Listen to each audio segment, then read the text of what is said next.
Hello dear learners, मैं हूँ सिया और आज हम पढ़ने वाले हैं NCERT क्लास 6 सिविक्स चैप्टर 5 जिसका नाम है पंचायती राज। तो चलिए हम स्टार्ट करते हैं। जैसे कि आपको पता ही है कि मैं जो ये नोट्स बनाया है वो है NCERT की टेक्स्ट बुक से और ये बहुत इजी नोट्स हैं जिससे कि आपको समझने में आसानी होती है। सबसे पहले हम इस चैप्टर के अंदर के टॉपिक्स पढ़ लेते हैं। टॉपिक्स कौन कौन से हैं? टॉपिक्स में है ग्राम सभा, then functions of gram sabha, next है gram panchayat, functions of gram panchayat, sources of funds for the panchayat and 3 levels of panchayat. तो ये सारे टॉपिक्स हम पढ़ने वाले हैं। चलिए स्टार्ट करते हैं, एक एक करके पढ़ते हैं। सबसे पहला है पंचायती राज। एक चीज़ मैं आपको और बता दूं कि जितने ये टॉपिक्स हैं ना 1 2 3 4 5 6 टॉपिक्स हैं, तो ये सारे जहाँ पे हम नीचे पढ़ेंगे ना अभी, तो ये सारे रेड कलर से हाईलाइटेड होंगे।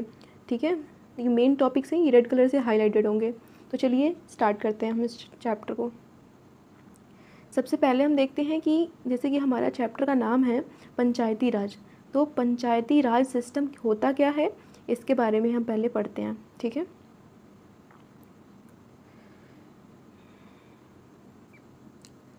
पंचायती राज system, a process through which people participate in their own government. ठीक है, इसको पंचायती राज करते हैं। देखो बहुत ज़्यादा इजी है तो मैं ज़्यादा इसमें समझाने में टाइम वेस्ट नहीं करूँगी, मैं एक बार बस थोड़ा थोड़ा आपको बताती चलती हूँ। ठीक है, नेक्स्ट है the Panchayati Raj system is the first year of level of democratic government.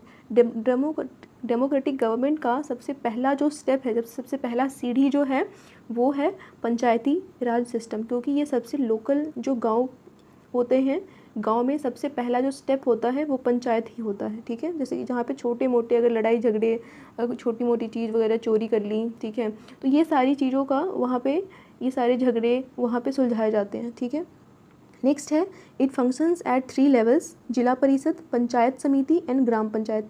इस टॉपिक को हम फिर से एक बार नीचे भी पढ़ने वाले हैं लास्ट वाले टॉपिक में, तो थोड़ा थोड़ा बस यहाँ पे देखते हैं। नेक्स्ट है जिला परिषद और district panchayat is the highest level of Panchayati Raj system.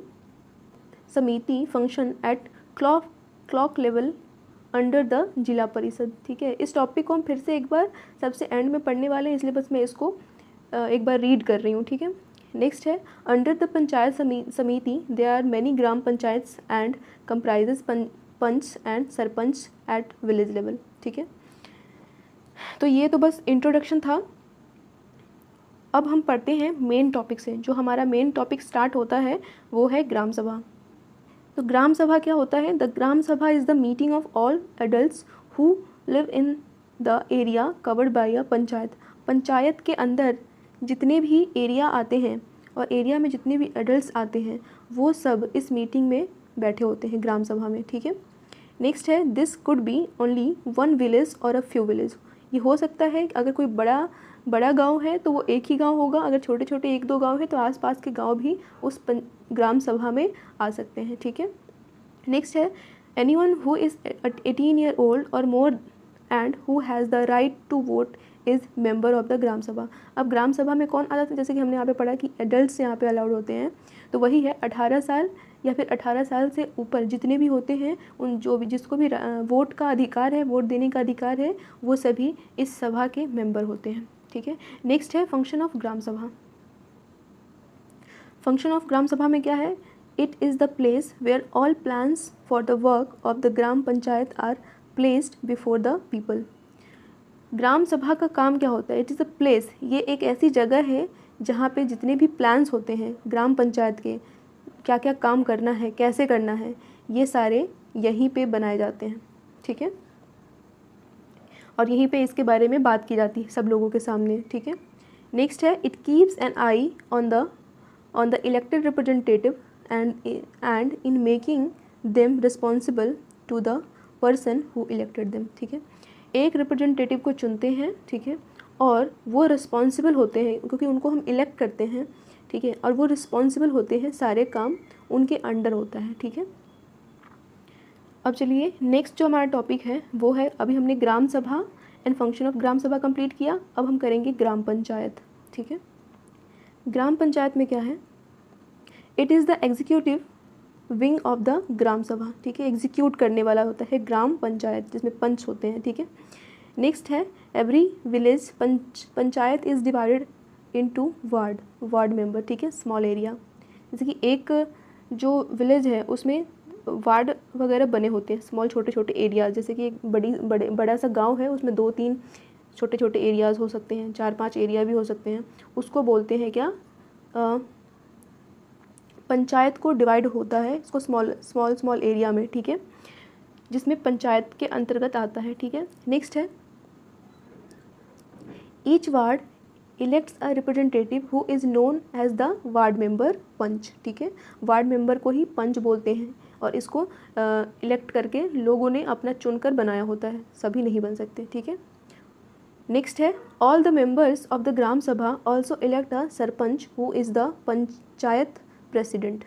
जितने भी मेंबर होते हैं ग्राम सभा के वो elected also elect sarpanch who is the panchayat का जो प्रेसिडेंट होता है वो कौन होता है, सरपंच। नेक्स्ट कौन है, the ward panch and the sarpanch from the gram panchayat. आगे पढ़ते हैं।